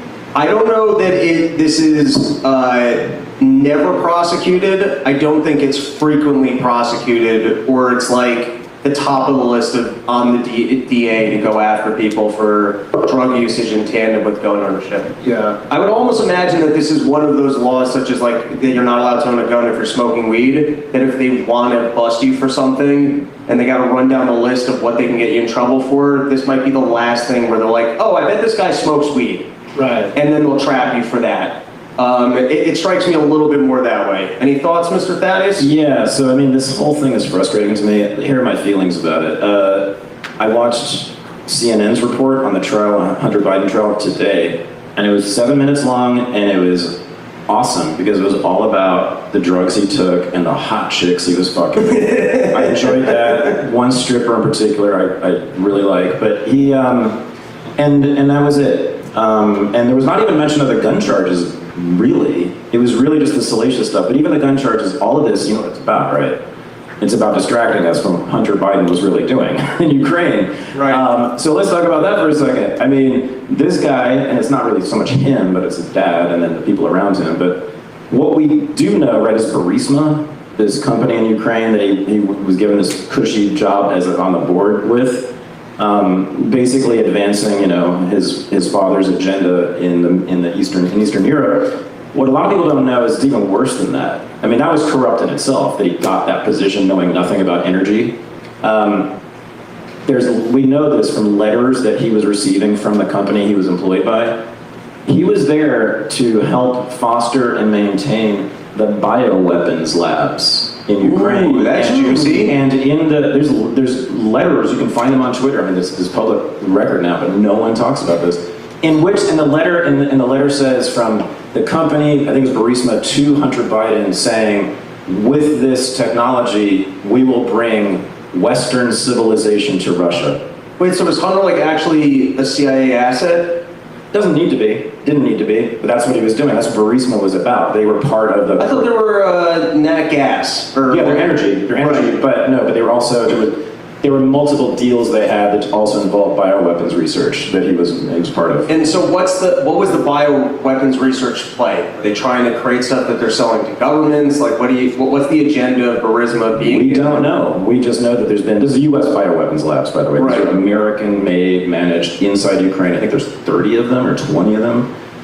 Which Victoria Nuland denied in a strange way early on, but we know, and again, there's a letter to this guy saying that this is what he's doing in Ukraine. No, I think it's just simply they were developing bioweapons to kill Russians with. All right, ADD question for you. Yeah. Is Putin making an effort to try and take over territories that include these labs so that he can expose that the U.S. government is breaking international law and engaging in bioweapons research? Is that part of what he's trying to accomplish there, or is that not? Yeah, they've said so. The Russians have said multiple times that that's one of the reasons they're going into Ukraine, to shut this down, because this is obviously... And to get rid of the Nazis. Yes, who are abundant, in parts of the Ukrainian military. Yeah, exactly. And do you think that story can actually get told and won over on the world stage? Like, do you think at some point Putin is able to make a presentation to the UN? Doesn't matter. It doesn't matter because they're winning the war. Right. So when you win the war, it doesn't matter what the rhetoric is, it doesn't matter what the UN says. And now, and this is what's sort of a sea change in the world, is that now it doesn't matter what the United States says about you. And in fact, the United States can now sanction the living shit out of your country, and you can still survive and even thrive. The Russian economy has done relatively better than the American economy in the last 3 years. And Tucker Carlson is one of many reports from Russia that I've seen of thriving business districts and supermarkets and grocery stores and malls, and people are employed. It's a very functioning economy. That's after the most incredible, humongous sanctions regime ever imposed on any country in the history of the world. And that didn't work. The United States no longer controls Eurasia. The United States no longer controls Eurasia. China and Russia are the boss of that entire landmass, which changes the entire game. Because that's what American foreign policy has been about for 50 years, controlling Eurasia, that landmass, and now they no longer have it. So we are in a new world. So in the Russia-Ukraine war, it seems to me, not that I ever would have agreed with the strategy, and I think a lot of Ukrainian lives have been lost for absolutely no reason. But it seems like even from the U.S. perspective, if there was a strategic interest of having and winning this war, it was lost within the first 3 days when India and China didn't get our back and basically said, we're going to continue to do business with Russia. Yeah, right. And that, essentially, to me, that was the end. Like, the U.S. tried to bully everyone into we're ganging up on Russia. Germany was forced. And India and China said no. And we could have essentially ended it right then because whatever we were trying to do wasn't accomplished. Yeah, right. And I would say since then, it was pure hubris that they made the attempt. And now, in not admitting that this has been a disaster, they're just making the bad situation worse. I'm curious, aside from if my general analysis is right, if this has to be like one of the biggest strategic blunders they made and like the biggest pivot we're going to see away from U.S. kind of being like the world power. Yeah, they're done. I mean, India is now the largest country in the world in terms of population. China is second, of course.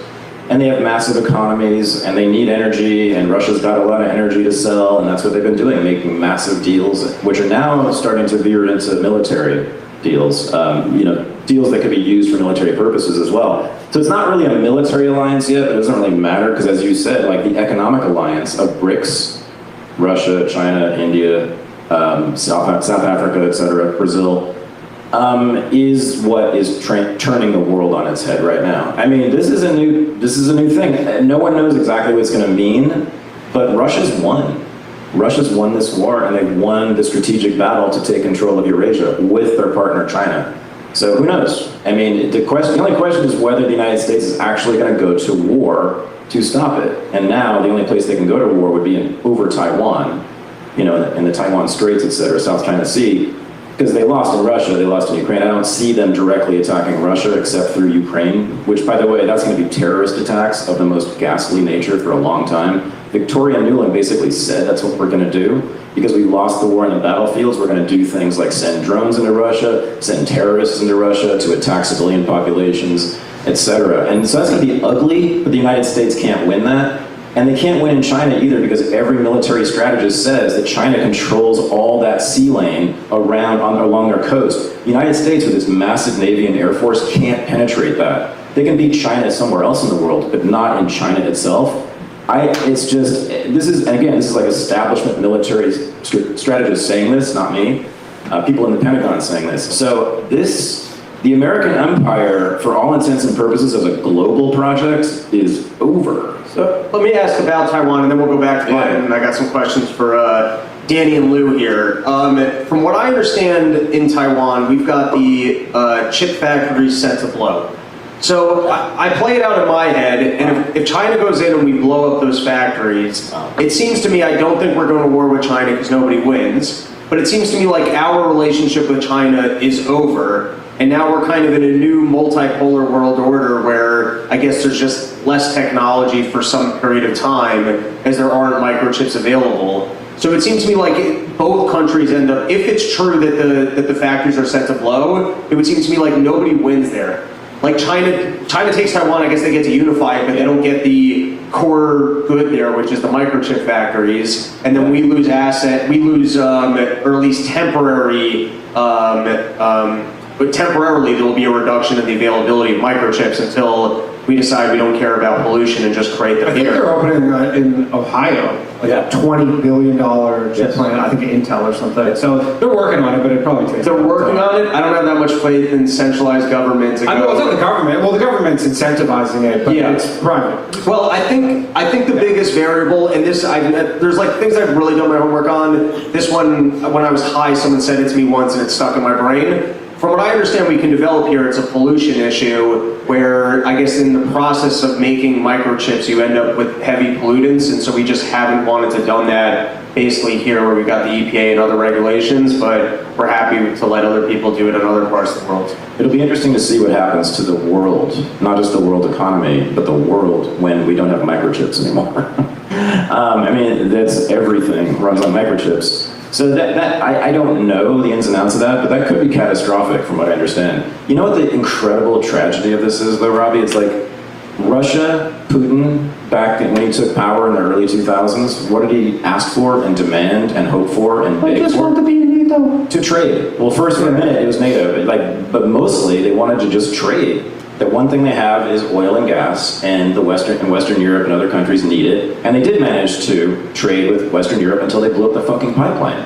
I mean, the most amazing act of sabotage ever by a government in human history, which could have killed people, many people, and might this coming winter plunge Europe into massive immiseration and poverty. But that's in China the same thing. We know this. China, what do they want to do for all those years? Trade. Yes, on their own terms, and Trump was right about that, and he changed the rules of the game to some extent. But that's all these countries ever wanted to do. This is the most outrageous thing I've ever seen in my life. Going to war and trying to eliminate countries, governments that simply want to trade with us. And so microchips is one thing that will be one of the sacrifices of this ridiculous imperialist war against the world. And so, I'd like for Americans to think about that. Like, what do Russia and China actually want? They don't want to kill us. It's the last thing they want to do. They want us to buy their stuff. Well, on the imperialism front, one concern that I've seen a lot of people have is in regards to Africa and China, setting up shop there. For reasons like Robbie brought up with mining the metals that are necessary for technology. So with the downfall of an empire, then the question is, well, who comes in to fill that vacuum, and what does that look like? Because if you do have militarized powers that are going to continue to do something similar, then it's like, what do we have to look forward to for the next 20, 30 years? So so I think you guys will like this. I mean, this is to me the fundamental difference between the three governments or three states or three cultures: China, Russia, United States, right? In terms of foreign policy, like, what do we do in the world? What are they thinking on this? So the United States, what's their thinking been in foreign policy among the people who run foreign policy for 200 years? What has it been? Evangelical. We are the best country, and we're going to extend our goodness to everybody. And that's why we have 500 military bases all over the world. We've gone to war across the world to extend our way of life to other people. Iraq, Afghanistan, we know all these projects, right? Killing many people along the way. They don't have that idea in Russia and China that they are sort of exceptional nations that need to save the rest of us. They're not evangelical at all. They're only interested in their own power and their own ability to trade and raise their own wealth. And that's what the Belt and Road Initiative is with China, and that's what their penetration into Africa has been all about. It's about just gaining more natural resources, economic power, and partners, most essentially, by building infrastructure for all these poor countries, all in South Asia and down in Africa. They're building roads and bridges and libraries and schools and ports and airports and communication system and all the rest of it so that they can get access to the oil and raise their economic wealth.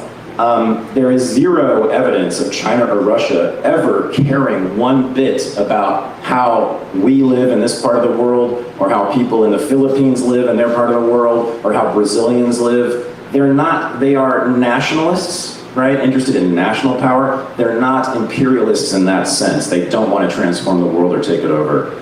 That's the main thing. We are the weirdos. We're the only country really in the history of the world that has had this idea that we have to actually go force people at the point of a gun to live like us. It's wild. I would like to remind everyone that throughout this whole discussion, especially when you said we're weirdos, Hunter Biden has been on screen this entire. All right. He's my inspiration. Lou, I'll pose this question for you. This is Hunter Biden's new hot girlfriend. He's showing up to court going, look, I'm sober now. His daughter? And, no, it's not. That was his daughter. No, that's his new sweet piece of ass. I bet. In the Biden family, it could be both. He's probably young enough to What's the difference? Yeah, it could be both. I ask you, Mr. Lou, do you think this wins him over with the jury where they're like, man, this guy's awesome, he's got new hot younger women in his life? Or do they make him hate him and they're like, fuck this playboy, lived his good life and did all of his drugs and now he's coming here and mocking us with this hot chick? No, I mean, he looks like he's well put together. I think whoever, he's at least, cleaned up and... He might earn sympathy that was an earlier man. I think, I think so. Where is does any of this matter? Yeah. For a trial? For a jury, For juries, you're like, man, look, this guy's hot piece of ass, let's let him go. Exactly. Yeah. It's all if he can earn favor in the jury. That's why Trump was guilty. The prosecution would like to call this hot piece of ass to the stand. All right, Danny, this one's for you. So apparently you had, the Bidens, they shower with their kids and then they marry their spouses' widows. And so in this case, Hunter Biden is hanging out with Boo's ex-wife, and he introduces Bo, whatever. The brother's widow. Yeah, the brother's widow. Yeah, and he introduces her to crack. So I'd like to know, when in a relationship is a good time to introduce your lover to crack? Oh, you gotta do it early, actually, I think. Okay. Because Thaddeus is not a question for me. No, I would think early, because if you're later in the relationship, you're like, hey, I'm kind of hiding this, but I do crack. Right. Probably a tough sell. Unless maybe you're married. I mean, Rob Ford, previous mayor of my old city that I used to live in, I don't think he was always a crackhead. I think his wife tolerated it, though. So I don't know, but I don't think she was smoking crack. Apparently, I would have thought Thaddeus was not going to be the expert on this one, but you seemed enthusiastic. Yeah. You're like, I've done this and I know, so lay it on us. When to introduce crack to your girlfriend? Yeah. Like month 1 or year 1 or after you get married or when you pop the question. It depends. It depends on her. You gotta. I would have thought. Depends on how things are going in your life. Yeah, I would have thought. How long after the death? If you've reached rock bottom, then you probably want to like introduce the crack early. Yeah, sometimes you're reaching rock bottom together. I would have thought that you meet your like people over crack. You know what I mean? Like, that would be the thing you bond over. But I mean, I wonder. I would probably like. Whenever the anniversary of Bo's death, that would probably be the right time. Like, we should probably smoke this because we've been doing a lot of fucked up things. He would have wanted this. Yeah. Well, he would want us both to become crackheads and fucking die because he can't believe what's happening. You could be a functioning crackhead, though. I've known functioning crackheads. When I was in college, there was a guy who lived in my apartment building who ran this giant parts warehouse. And he was just on the weekends was the most degenerate crackhead. Like, it was insane. His apartment turned into like just the craziest people. And then on Monday morning, he was just back at work. Ready to go. Do you know about Carl Hart? Oh yeah. You know about Carl Hart, Robbie? No, I don't know the name. He's a professor at Columbia. He's the guy who loves heroin. Yeah, he does. I think he was on Rogan. Yeah, and he does heroin recreationally. I think every night. But he's also, I think he's talked about doing crack in the past. But he's not just that, he's done research, like extensive research showing, and this is kind of like always intuitive for me, but it never had anything to prove it with. But Carl Hart does it. He shows that people, by and large, don't get addicted. They don't end up losing their teeth. They don't end up hitting rock bottom. When they use drugs like this, it's just true. Again, think about how many people you know, right, who have ever done heroin or crack or anything, or meth or anything like that, and what are they doing today? Are they dead? Are they in some insane asylum? Are they in a hospital? Do they have a family? Do they have they're fine. I've known many people who did heroin in the past. It's just the edge cases where like there are the odd people who will. Yes. Although I will say, it becomes a little more questionable with Carl because he's like, wait a minute. So you've been doing all this research, basically saying that it's totally cool for you to be doing heroin every night. There's a bit of self-interest. Yeah. Okay. But no, to be fair, nobody did the research too. Yeah. I just like, it's so clear that he ruined that lady's life. She just looks like nice, pretty mom material. And then his brother dies and he goes, listen, I know you're sad, but I got a huge dick and some crack. Look at those pupils. Yeah. I mean, she doesn't look so bad in the second photo. I'm not saying she's unattractive. I'm just saying she's not a party girl. All right, I think I mentioned most of the, I can't read it from that angle anyways. I think I mentioned most of the details of the trial. So let's move on to our next topic. Danny, I feel like you're gonna have the most insight on this. Oh yeah, this has been great. What is going on with GameStop? Should I be putting my life savings into it? Absolutely not. I don't think so. Have you ever been in a GameStop recently? Not since I'm 12 years old. They're all empty all the time. Nobody, like anything they sell you can just buy on Amazon. Right. There's no. I don't know what they do. Right. But the Roaring Kitty thing is he just basically posted a meme because he was gone for several years or a couple of years or whatever after the first thing, and then he posted some meme of him sitting in a chair or something, which caused GameStop's stock to like double after being down like 90% or something from the highs. And then he basically put out that he had a $240 million position, which is crazy. He started with 50 grand, right? His initial thing was $50,000 at the first time around. And then he basically was like, maybe a couple weeks ago, he was like, I have 200, and some of it was like short dated call options, which expire like in 2 weeks or something, 3 weeks. And, because of that, it's just like the meme stock mania, there's all these people who are short the stock because again, it's not a good business and it'll, would likely go bankrupt. And then it got as high as I think on Thursday night after hours, he had that 240 was like 800 million or something. So right.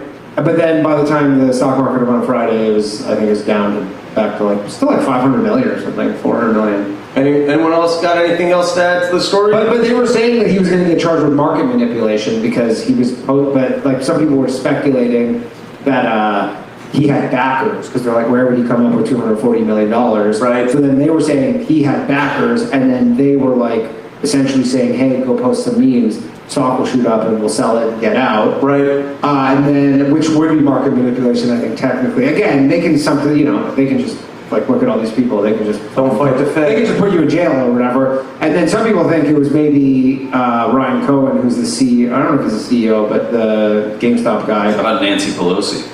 You know she has a net worth of $350 million? Insider trading. That is so fucking crazy. She's an entrepreneur. Yeah, yeah. So obviously Biden's dementia, a topic of interest coming into the election. He fell asleep during his speech on Memorial Day. He's 81. I'm aware of it. You're like a fucking brain. Then he had... Damn it, I fall asleep sometimes. He had 2 moments of confusion when he was out in Europe. One was getting out of a car, and then the other was when people were unclear whether or not he had shit his pants or was looking for a chair that didn't exist.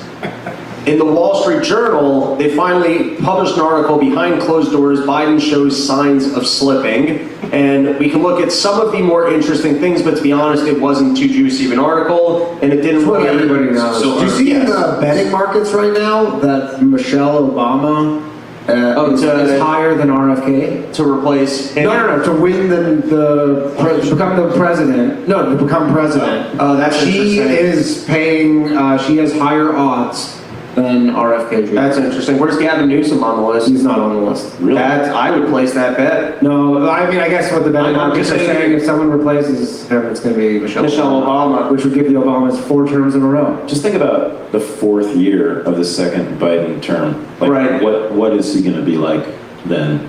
I don't... Nothing. I can't even imagine. So I also... I find it really interesting that the definition of behind closed doors has changed to just openly and in the public. Yeah, fair. I wonder... Imagine though that like in public though, this shit, like that's him at the top of his game. Yeah, right. You know, like behind closed doors, he's just soiling himself and... Yeah. So I wonder from a, at what point in time do we hear the White House stories of what was really going on? Because I'm sure you guys have experienced people in your life. Bob Woodward book. Yes, I'm sure you guys have experienced people with dementia. It's horrible, and they do things that make no sense, and it's apparent, and it's almost on other people. For example, my grandfather, who we had to retire him from his law firm, but he used to say... I thought you were going to say put him down. Yeah, well, basically, we did. But he had said he had a partner who was older than him. His name was Judge Zone. And he said that the day that he had to tell Judge Zone he couldn't work anymore was when Judge Zone showed up to court without his teeth. And so he... It's so crazy because if you're like some person who's like has to see the judge. Yeah. You're like, this guy's like deciding the outcome of my life. And he forgot his fucking teeth. His name was Judge Zone, but he was working as a lawyer because he had previously been a judge. So, and he was my grandfather's partner, and he had to retire him from the law office. My grandfather's goal in life was to work until somebody had to do that for him, which is what he did. He worked to about 86 or so. Pretty good. Yeah, he had a great run. Instead of like an ice floe, do they put him on like a suitcase or something? And just roll them out? Just roll them out. So Biden, I'm sure that behind closed doors, the situation must be much worse. And I think that there is, in my opinion, there should be accountability for the people that are covering for him, as he is supposed to be in charge.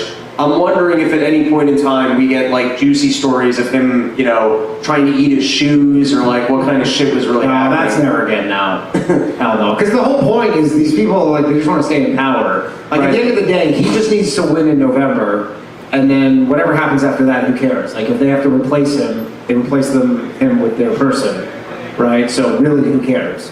They just have to get 5 months. But then do they all hold rank and never share the stories of what it actually looked like at the White House? For sure. Yeah, I think they're not like that. So you got maybe 10 or 20 years or something. Can you imagine what Jill knows? Oh, yeah. I mean, to depose her would be awesome. To give her a truth serum and get the whole... I mean, it must be wild. What was it, D-Day in France, I think, just a couple days ago or a few days ago, he lost his way or something, and she had to, like, go get him and take him off and put him... I mean, it was... Yeah, that seems to be a common thing. All right. He always seems lost. Yeah. So we'll do one last topic, which is there's a wild story in the Trump trial. Hush money judge alerts Trump lawyer prosecutor of Facebook post claiming prior knowledge of jury's verdict. I believe that came out as fake. No, Zero Hedge published the actual Oh, they letter. actually said, well, I saw the letter, but I think the post was, I think I saw somewhere that the post was. Someone got something on this? There's a lot of back and forth. There was like a second post. I mean, we don't know if the person's real. Right. There was a follow-up where they had more screenshots posted.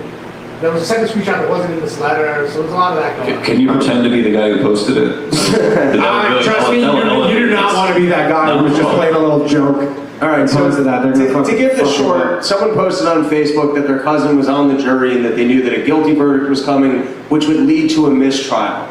Now, Zero Hedge was saying, which is wild, that that might actually be a maneuver by the judge so that they can keep Trump under the gag order and retry the case, which puts him back in jail and all of these topics back locked in New York. So the other post, I mean, it's all on Twitter. Yeah. The other post was even worse. It's like, you know, the same person who posted said, fuck the men, not fuck it. It was like very anti-MAGA. So right. More, you know, like anti-Trump than even this snippet. So I don't know if that. Yeah, that could easily be just some troll. It seems like it is, but we don't. Man, that's the first 24 hours in the news. You never know, you know? All right, so what are your guys' expectation of the Trump trial? Do we think that this is getting overruled in the near future? Do you think that they're going to give him a harsh sentencing? What's everyone's expectation? Let's start with you, Mr. Lou. I mean, I know so little about what's going on, but I mean, the one thing that I can say is that a lot of people who are critics of Trump I've seen have come out and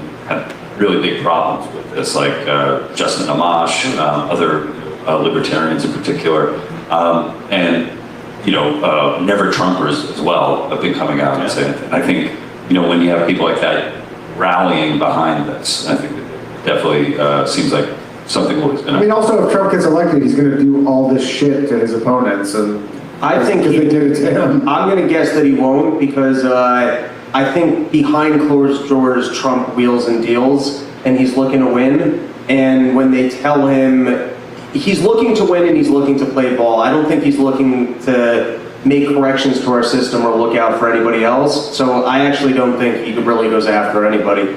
That's my expectation. I suspect it'll be overruled, but I don't know. But to me, the bigger question is what happens if it's not overruled and he does go to prison? Which I think is unlikely, but let's say that happens, right? Which is a possibility, clearly. You know, prison cell president. I mean, one thing with the sentencing stuff is because everybody's like, well, you know, he's never been convicted of a crime, so it's unlikely that he'll go to jail. But the whole thing's one unlikely. part is usually when you get sentenced, like you show some remorse, and he's showing zero remorse. Oh, So generally, if you get convicted of 34 felonies and you're like, fuck you, they're like, oh, right, you're going to jail. Right. But he's the leader of the largest political movement in this country. Tens of millions of people are fans, or more so than that. And the thing is, though, you know, they've been called insurrectionists and revolutionaries and rebels and radicals, and to some extent that's true, but I think MAGA's a bunch of pussies, and I don't think they would do anything if he went to prison. They've shown no interest in actual insurrection, which is good, but I don't think there will be much of a response, actually. I think it will be a problem for the system because we will all see in the world that the United States has put in prison the leading political candidate for presidency in 2024. But I really don't see in MAGA, which is the only people who can save him, I don't see the interest in fighting on that level. But he can still run, right? Like, whereas, like, imagine if the left, though. Imagine if, you know, I don't know, Cornel West was the leading candidate and this happened to him and he got to put it. Can you imagine? Every target window would be yes. smashed. Yes. So I think I think it's overblown as to its radicalness.